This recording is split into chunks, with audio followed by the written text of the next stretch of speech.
sevgilim, ey sultanım. Öz qəlbinlə hər acıma, hər dərdimə yananım. Eşq deyilmi iki qəlbi bir-birinə bağlayan? Eşq deyilmi tufan kimi fəryad edib çağlayan? Günəş aya, torpaq suya bağlandı. Eşq deyilmi könüllərin bir olması, bir eyib mi? Külək əsər, bulud ağlar, tufan qopar.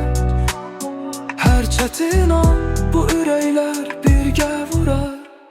Ey sevgilim, ey sultanım, bir baxışla məni dərdə salanım.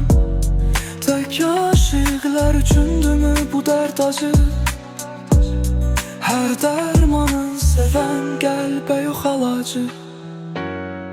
Alov kimi yanar bədən, buz kəsilər, birdən-birə sönər bədən. Ey sevgilim, ey sultanım, özü uzaq qəlbimənlə olanım. Sənin əksin nedir mənim həqiqətim, sevən qəlbindədir mənim cənnətim. Zülmət qaranlıqda bir ay kimi yol göstərən, ulduz kimi işıq saçan, nur çiləyən günəşim. Ey sevgilim, ey sultanım, İçində keyb olduğum, yolumu tapmadığım dumanım. Hər gələn vaxt sevinci ilə birgə gələn baharım.